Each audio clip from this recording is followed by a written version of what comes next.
Hey, new video. On this one, I updated my portable clinic. I mentioned it a long time ago in a video. I've been kind of working on it on and off, and today I've been working on it for a little bit, but now today I kind of went a little bit more on it. There's a few things still missing, but I wanted to show it's pretty much like 90% complete. There's some gear on it that are missing because I'm making lists as I'm going.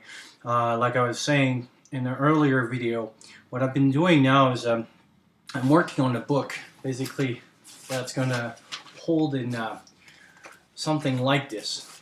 And basically it will be a diagram and separated by subject, and all diagrams on how to approach. And there's a new way of doing things in medicine that medical students get teach, and it's instead of per disease, they get teach by symptoms, because that's how people showed up. They don't say, they don't come to the hospital, oh yeah, by the way, I have an appendicitis.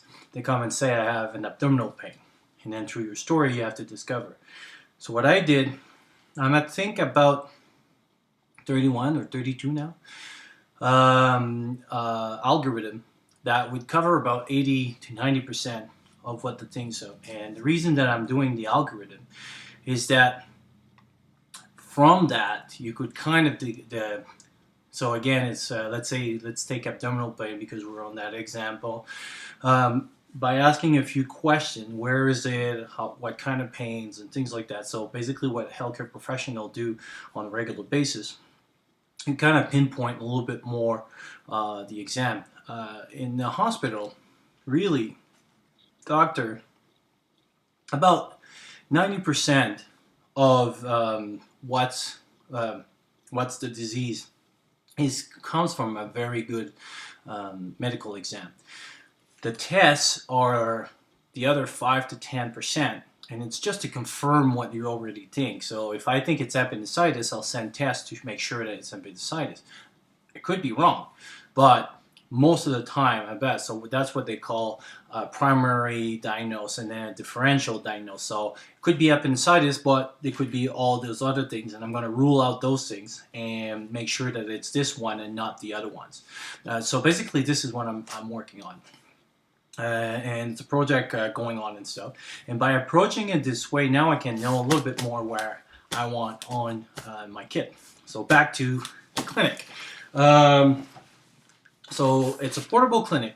The goal that I'm setting up is that I'm able to, so why I call it a portable clinic, you'll see in a second. My goal is that I am able to be sustainable by myself for 2 months.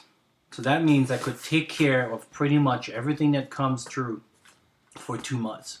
That includes medical issue, wound cares, and everything. So everything that I'm thinking of is for a 2-month period. I know a lot of the people out there, and if you have following my channel for a while now, you kind of understand my philosophy. The head of the world has come and everything and stuff, and it's great. But the problem with this is that it's such a big number that it's hard to really pinpoint and make something concrete like this, because it's like, what's the end of the world? 10 years, 5 years, 26 years, what is it? So it's hard to make a compact things. The 2 months comes from numbers that have shown that if you have a major influenza or endemic or pandemic, it could go up, like all the grid and everything could be down up to 2 months, because let's say influenza, so the flu, is that people basically wouldn't be able to go to work, and you would have a real, like a massive one. About 40% to 50% of the workforce would be out. 40%. That's like half of the workforce is not there. So that means there's no truck, there's no delivery, there's nobody at the cashier, there's nobody there. So so that means like nobody can go to work. So that means included, you know, hospital and everything like that and stuff. So a lot of the scenarios that you hear on stuff is zombie apocalypse and all this, but a pandemic is very real and very possible. So that's why I'm going with the 2 months. So portable clinic. Why portable?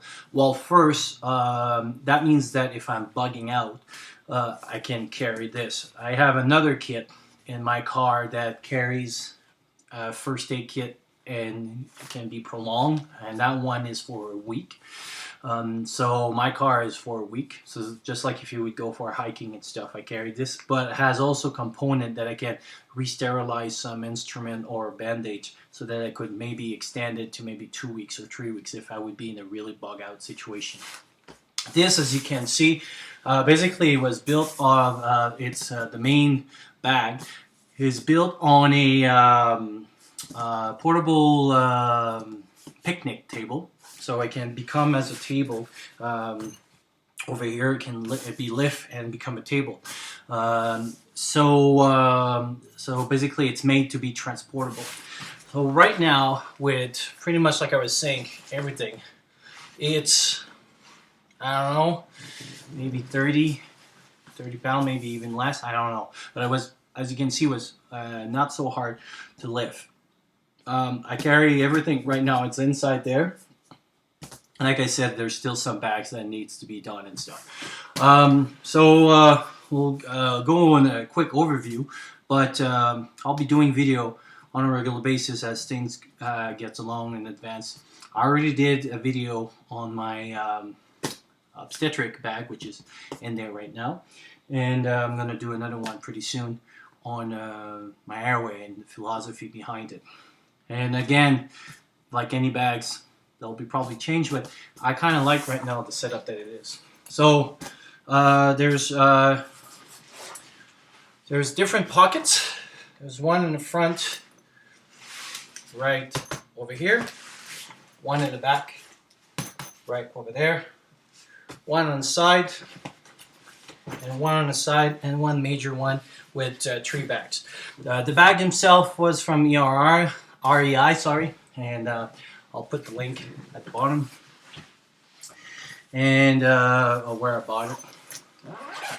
And so let's open the front pocket. I won't go through it because I'm still working on that one, but pretty much is going to be medicine. So all my meds and stuff. So far, the idea that I have is all my pills will be in something like this, and like I said, I'll have more advanced ideas as it goes. On the side pocket over here, all there is a white coat, because I had to buy one when I had to India, so I thought, hey, might as well put it so that way if I do things, it will dirty the coat, not me. Little right in a rain book to keep, so when you have patient, you need to keep vital signs and things like that. So I keep that on so that I can keep track of what's happening. And also, like I said, as I finish the book, I'll be writing the book on this one. And also I carry another book, and this is an amazing book, and I improvise medicines. You can improvise pretty much everything in this. It's pretty amazing. I was reading a little bit today, and even like how to do you take a frog and with blood or urine, from, I think it was urine, from a pregnant woman, you injected a frog, and then you can look into their urine, and then you can see if the person is pregnant. It's like kind of tricks like this. But the beauty with this book, everything that he wrote is been checked out. Like he didn't just came out with those ideas. They're all ideas that he been backed up by research, or actually he's been all around the world and stuff in austere situation and environment, and so it's all things that he tried on himself. So pretty cool book. Hard to find though. So in the main compartment, this one it was a trial, and I bought that at the dollar store, so it's cheap, but I think I'm gonna keep the idea. I really liked it, so when it worked, but it keeps losing the seal. It's one of those things that when you poke the vacuum, it seals. And so basically what I have in here is a pair of sheets, so for a bed, more cotton things to make dressings and stuff, some rice for food, and so basically it's a whole bedding so that I can take care of someone. So my goal is to have 2 beddings and some food. So that means like if I have to take care of someone, a special diet extra from the food that I would carry, that's why I have this bag. So basically, by just keeping out that bag and by waterproofing it with those bags, it would be very compact, would hold very well in here. And yeah, so that means I could make the Y2 bedding is that way. When I wash one, so every, let's say, day or second day, I can wash one, and while the other one is sleeping inside, the fresh one, then I can clean the other one and sterilize that one as well. The extra cotton is the same things to make extra dressings and things like that, so I might as well just put it over there. Sorry, the allergies are coming back with the season. So as you can see, I got about a few bags now. This one is my womb bag. I won't go exactly through it. I'm still working on things in there. I made my list, but I need to go buy stuff and everything. But basically, everything that I have in here, I can take care of pretty much any wounds, mild to pretty much severe wounds over like a 2-month period. There's some, and like I said, I'll do a whole video on this once the bag is complete of the reason of what and stuff. But as you can see, that much supplies for 2 months is not so bad. So, and by the way, some of the supplies in there are cotton towels, and so that means that I can re-sterilize them and reuse them. So basically, there's not only dressings to that I give, but basically it's reusable. So that's was mainly what my kit is formed on. Over here is red for blood. So my heavy bleeding trauma bag burned as well. So everything that is inside this bag is for that purpose. And so again, it's a whole kit as well. So the reason I do kits like this is that way, if you're not familiar, if you send someone to your kit that is not familiar, you say grab the red bag and bring that up over here. So my bag is all set up for that. And again, as I do lists and change stuff and everything, I'll update the bag and then I'll do a whole video on the bag. The obstetric, I did my obstetric kit. I did a whole video on that one. That's the kit over here.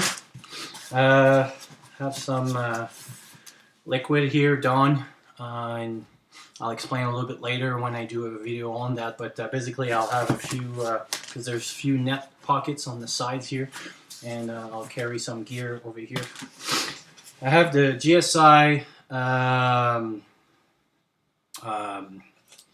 pressure cooker, and so that means I have now a pot to sterilize instrument, make and other use, and actually I'll make a whole video on how to use it, and I've been working on it and it works awesome. It's nice little nice form.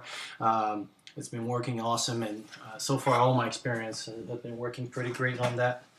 I have a hammock for transport or to make a bed in place that can have bed, and I'll discuss a little bit more about this. This actually I'm opening up to you the Poussineau and Poussinet. So basically in this box, what I would like to be able to do is have essential oils or herbs that basically I could either regrow or like for some dressings and not dressings, but like for pain medications and things like that. So it has to fix all in this box and have to be able to reuse it and stuff as it comes. So here's your challenge. That's the box. So put your ideas at the bottom. In the back over here, I have all my ortho stuff. So basically I got this, and again I'll make a video explaining a little bit more what it is. And basically now with this I can take care of any fractures or even advanced fractures, so open fractures and stuff like this. And on this pocket over here is for ENT, so ear, nose, and throat, minor surgeries, and we'll do a whole video on that, as well as dentistry. So basically I got a whole bunch of stuff over here for that.